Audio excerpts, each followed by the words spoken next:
Okay, good morning, everybody. This is Dr. B, and what you see in front of you are 6 presentations about COVID-19.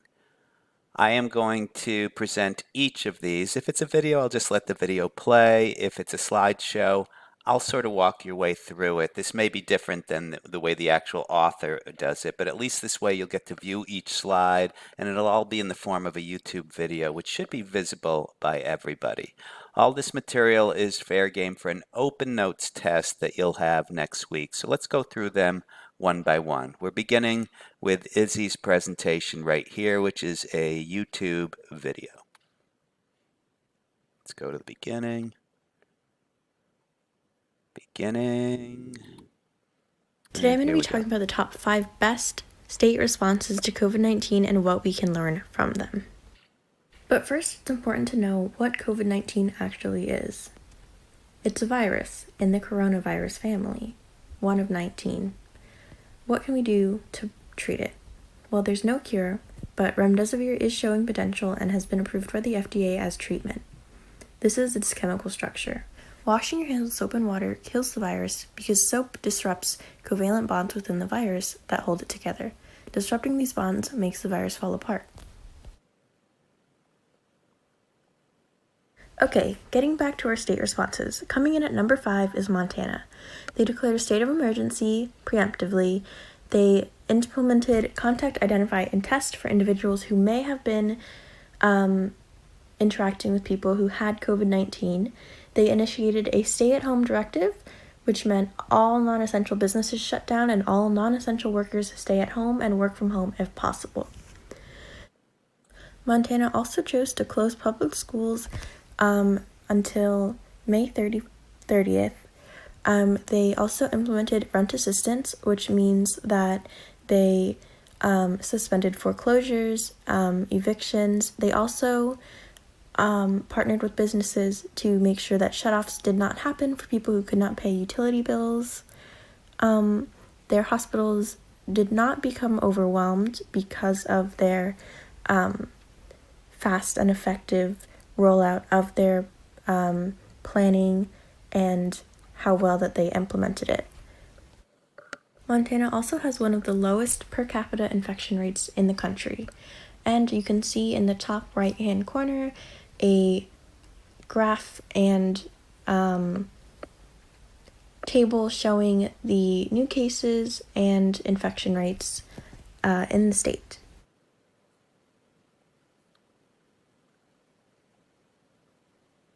Coming in at number 4 is New Mexico.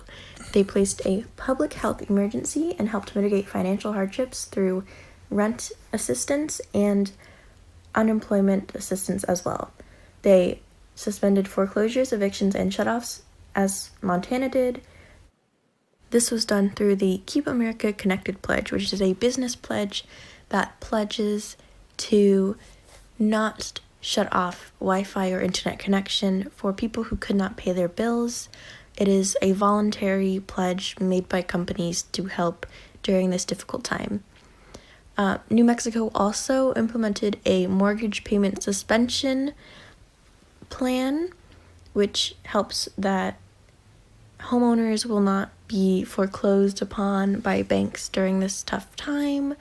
They also made it easier to get on state health insurance if you don't have a job or cannot buy your own insurance.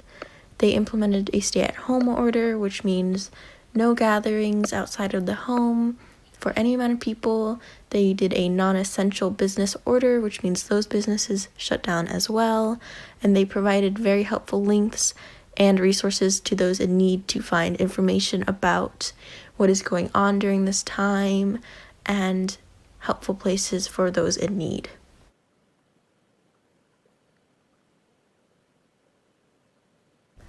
Number 3, Delaware. They created a site for info for people to easily access information on what is going on in the state, what is acceptable and what is not acceptable to be doing during this quarantine. They passed a stay-at-home order as well as a non-essential business shutdown, which is very core in pretty much every single state's response to this virus. They made childcare available to essential workers. They also encouraged telemedicine and allowed doctors to practice it even if their license had expired within the past 5 months, to make sure that their hospitals were not overwhelmed with people seeking medical help. They spiked unemployment benefits to make it easier for those who were out of a job. They are giving hospitality businesses loans to keep them afloat during this time. They suspended evictions, late fees, and foreclosures on housing, and they moved the primary voting to late June to keep their citizens safe. Past that, they have pushed back their taxes due dates. They have also waived DMV fees to be more understanding of those who cannot get in or cannot pay their fees currently, as they may be out of a job. They have made price gouging illegal, as people have been stocking up on cleaning supplies, hand sanitizer, tissues, masks, and price gouging for way over what the prices would be. And this is harming those who cannot get the supplies needed to keep themselves healthy and safe. They have also implemented telecommute for state workers in order to cut back on the people meeting in person and keep their state workers safe, as well as their citizens safe from face-to-face interaction where they may catch the virus.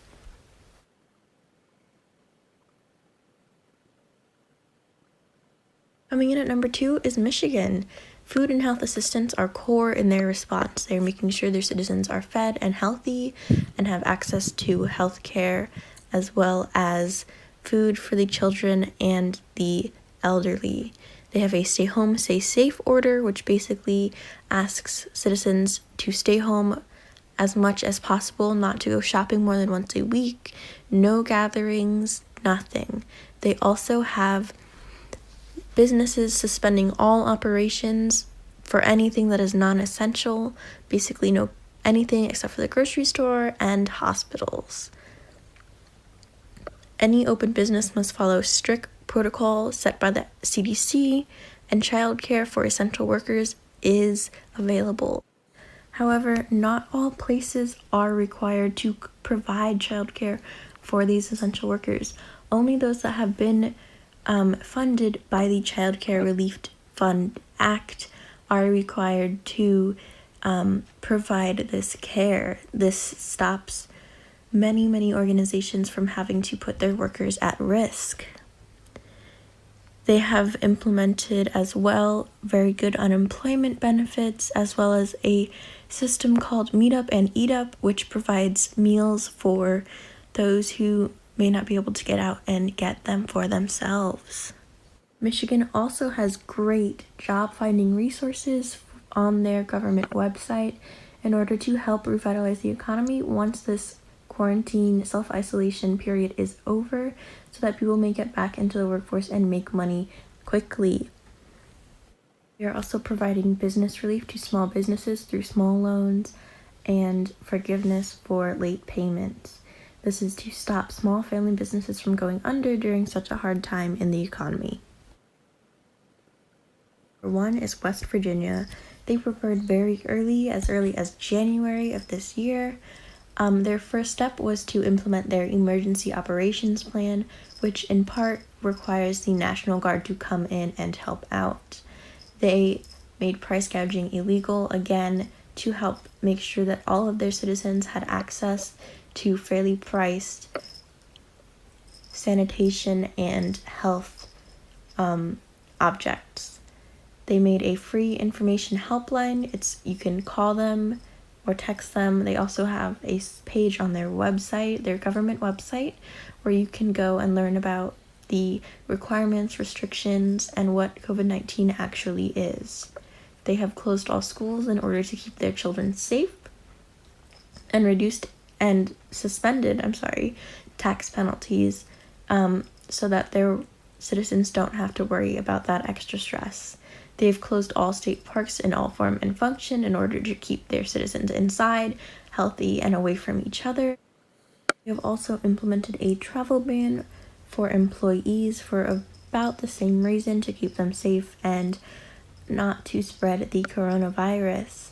As for those children who are out of school, they have provided meals in order to make sure that those who are needy and impoverished are able to reach out and get the nutrients that they would be getting from their school lunches.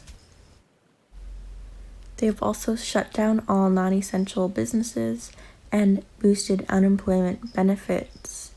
They have bought hundreds of thousands of personal protective equipment for their healthcare workers in order to make sure that they are safe and well cared for.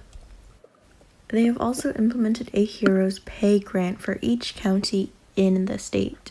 This grant basically gives each county money to pay their essential workers for doing such a great job and being so brave to be on the front lines. And they stay connected to their community, making statewide pray days, and the governor comes out and gives speeches and talks to his citizens every so often so that they don't feel alone and neglected during this time. So to cap off, our top 5 best state responses are West Virginia, Michigan, Delaware, New Mexico, and Montana.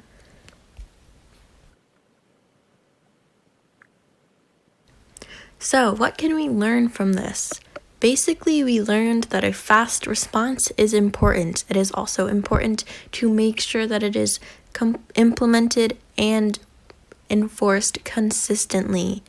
It's important that we give essential workers kids daycare so that our workers can go to work and not have to worry about their children at home by themselves. It's important to be dispersing the money federally funded to the state to hospitals. It's also important for states to mitigate their citizens' financial hardships by giving them proper incentive as well as unemployment benefits. And it is important that they suspend rent penalties and evictions as well as shutoffs from businesses so that their citizens can still have a home as well as comforts needed in order to live safely and healthily during this quarantine time. It is also important to have contact identify and test procedures so that anybody who has been exposed to coronavirus knows and is tested whether or not they should be in quarantine.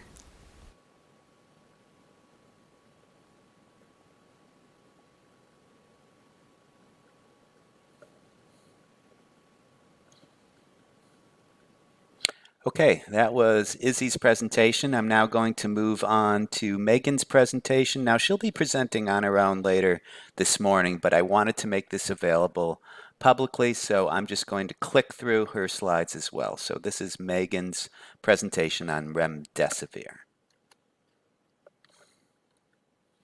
Here's what it is. Originally developed by Gilead to treat Ebola, it was created in the 2010s with help from the U.S. government to test compounds discovered by biotech against emerging viruses. This drug did not pass the FDA to treat Ebola, and so it was relegated to the dust heap of drugs that did not make it. But most of the research has been focused on this drug since January. And here's its chemical structure here. Notice it's fairly complex. I see 1, 2, 3, 4, 5 chiral centers at least. That makes it a challenging molecule to make. Notice that it's somewhat water soluble. I see 2 hydroxy groups and a primary amine here, probably water soluble. And I'll just read this. Remdesivir is an investigational nucleotide analog, so it looks like a nucleotide. This may be perhaps similar to adenine, for example, with broad-spectrum antiviral activity both in test tubes and in living systems for animal models against lots of viral pathogens, originally designed for Ebola and can be tested for all these things. Coronavirus is a SARS virus, so it seems suitable. And notice that it was deep into the pipeline when things happened. In vitro tested, conducted by Gilead, demonstrated that it's active against the virus that causes COVID-19. So they had it ready to go when things got challenging in the beginning of this year. Here's some vocab that you can be aware of. A nucleotide is one of the four base pairs, A to T to C to G. In vivo means living systems. In vitro means in a test tube. Phase 1 and Phase 2 are two of the three phases you have to pass through to get to become a drug. Phase 1 simply tests for safety. Phase 2 tests to see if it works. In small populations, Phase 3 would be larger populations. And here's the Phase 3 plan for Gilead for getting approved by the FDA. It has been approved. So all of this is past tense, and let's just say that remdesivir has been approved and for an emergency usage based on the Phase 3 studies. I'll let Megan provide the details here. The results showed basically that you had about a 30 to 35% increase in the rate of improvement. So if it took a control patient 3 weeks to get better, or say 15 days, it took more like 11 days on average for people given remdesivir to get better. And that's promising. That's really a proof of concept. And the current status is that they are scaling up and making as much as they can to get it to the general public. And there's some sources. Okay, that was just a brief thing that I did off the cuff. Megan's presentation is the one you should really pay attention to. Coronavirus by the numbers by Ava. Same thing here. I'll just give you an overview of her slides. There it is there. Okay, and so this data is as of May 14th. It's currently May 18th. So this data is only 4 days old. So we want to have 1.5 million cases worldwide, 85,000 deaths worldwide, 250,000 people have recovered.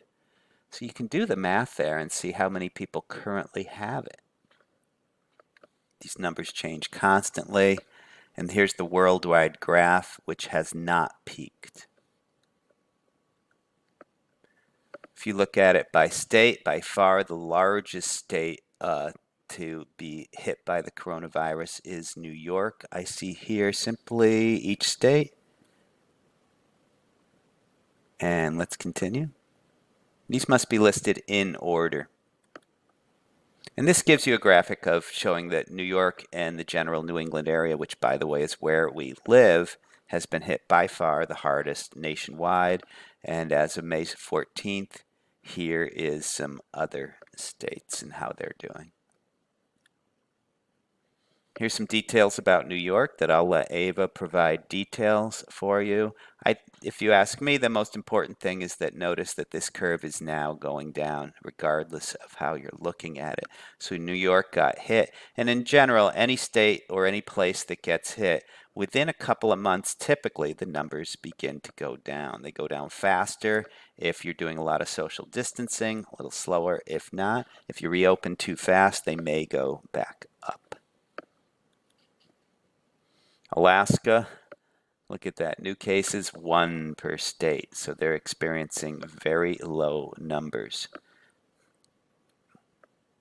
Here's Connecticut, where we live ourselves, and here is Guilford, excuse me, right around here. Notice that we are greatly affected by what happens in New Haven. 35,000 confirmed cases, 609 increased cases as of the previous day. And there's some details that you can look at there. Here's some more details for Connecticut where we're zooming in on Guilford area in general, which would be right around here. New Haven County, here's some of the data for that. Guilford, interesting that we have town data right there. I wonder how she got that. So you can see that we, as of May 14th, 4 days ago, it appears that we are either peaking or close to peaking in Guilford. And here are some sources that Ava provided. As before, I just want to point out that this is her presentation, not mine. I'm just presenting these slides so you can look at them. Please pay attention to her individual presentation. What's the best way to end quarantine? By Brendan. I'll just read this. No parties. There has to be no large gatherings. We can't slow the spread if we're bunched up, screaming to music as we are projecting spit or each other particles from our mouths will lead to a larger spread of the disease. Hosts pass on their disease to others easier in smaller or bunched up areas. This highly contagious virus in close contact with one another in bunched up party rooms do not mix well at all. Keep practicing good hygiene. I'll let you read the paragraph that goes on with that. Do not jump to visiting relatives. There's a paragraph for that. No big vacations. Keep your face masks. Stay informed. Don't get too comfortable. Friend sources. And this is a little quote that you can read there. And this is the work that is cited for Brendan's presentation. Have a listen to Brendan's presentation later this morning. Coronaviruses Numbers Worldwide by Greta Sarkozy. Now, Greta has submitted this. She will not be presenting online, so this is her presentation here.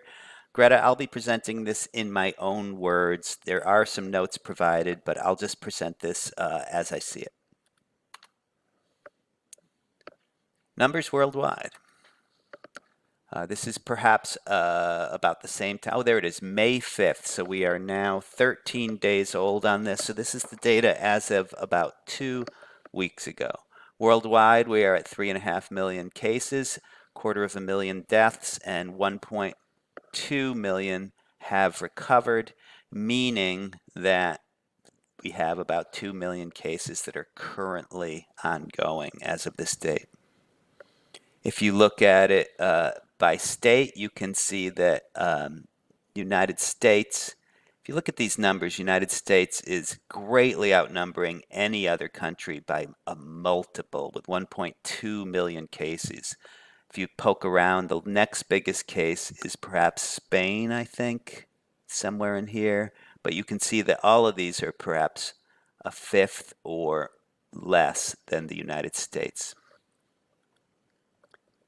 And this is a little bit about viruses in general and how we can treat them, I'll let you read this yourself, how they can mutate rapidly, and how you can deal with them. I mean, usually the pathway towards treating a virus is the same as any other thing that is potentially a life form. You find a way to kill it without killing you. And there are various pathways that can do that. The one that is being used for, by the way of remdesivir, has shown proof of concept that they can actually do that for this virus type. The main strategy to treat viral infections is by antivirals. Makes sense. They in some way, like we've said, interfere with the viral life cycle without harming humans. Amantadine is an example of this. It has a cage-like structure and causes the change in the cell membrane that prevent the entry of the virus into the host cell. So that's an interesting one to research. Amantadine. It's best used as a prophylactic treatment given before the infection has spread widely, something that you can use to prevent you from getting in the first place, which would be nice. Amantadine, very interesting.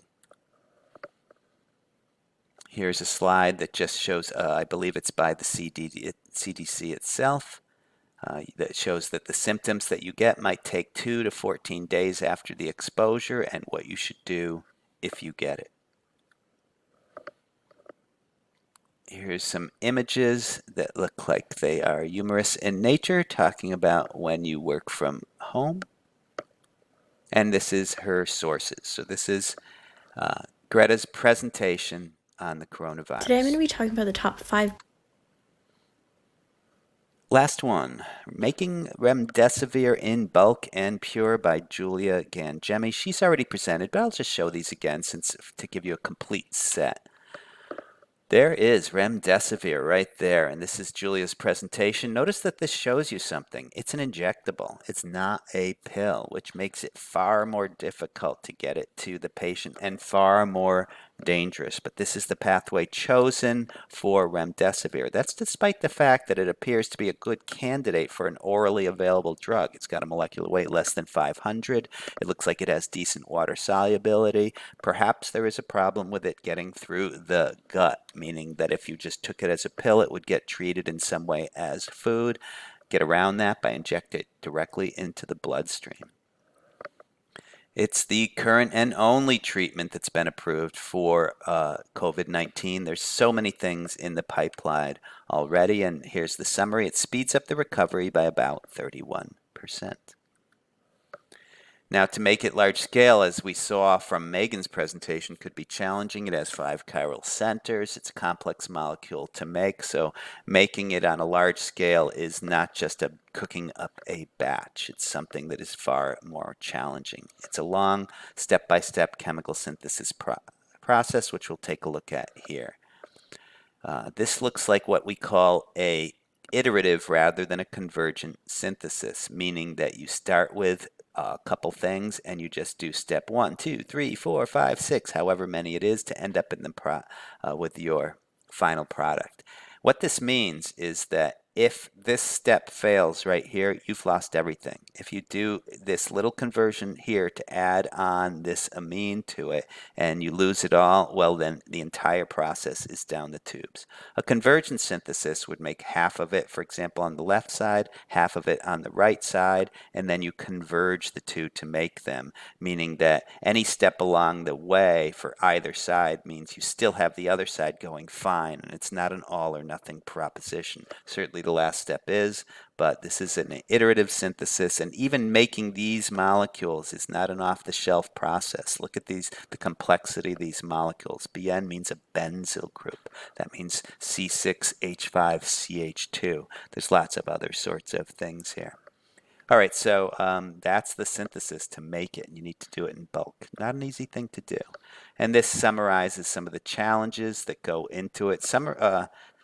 Let's say that it is a challenging synthesis, and there's perhaps more details shown in the next slides. Here's the very first step, for example. We've got a triply protected cyclic ester here, and we are reacting it with this amine group. So that's your nucleophile here. It'll attack that carbonyl carbon, kick out that pair of electrons, turn it into an alcohol. So there's the connection that you're making it right now. Normally these would all be alcohols, but they have to be protected so that they don't react in a later step. So these benzyl groups will all be reduced off later, and that's the very first of what is perhaps a 9-step synthesis. And getting this amine here to be a more powerful nucleophile involves treating it with N-butyllithium, which is basically C4H9-, which is just a hydrocarbon with a negative charge, meaning that it's a super negative thing, easily capable of removing that hydrogen, making that N-, making it a very potent nucleophile that'll attack that carbonyl carbon without opening up the ring. So lots of research went into this, and this step alone had a 25% yield, which is horrible. Thank God it's at the beginning of the synthesis. And then you go on and do all those other steps. They're trying to make it the synthesis improve, but any molecule that is that complex, there's only a limited number of things you can do. However, given the great need, they will churn it out, and there are labs all over the world that are designed to do nothing but scale this thing up. So the technology is certainly available, and given a mandate to make it large scale and the money to do so, it could be done very quickly. Is there a mandate being provided by our government to make this on a rapid scale? I don't believe so. I don't believe we're shifting to a wartime economy type of situation. I don't believe there's been any laws passed that say just do whatever you need to make it. I think it's being done in the private sector, but I think it will still happen fairly rapidly. And these are the sources for that presentation. Best state response. Okay, I just wanted to give you an overview of these. One of the reasons I did this, it's not so much the words that I'm saying, but this way you'll get a view of every single slide so that you can draw your own conclusions in case you're having trouble opening these. So this is 6 different presentations on the coronavirus.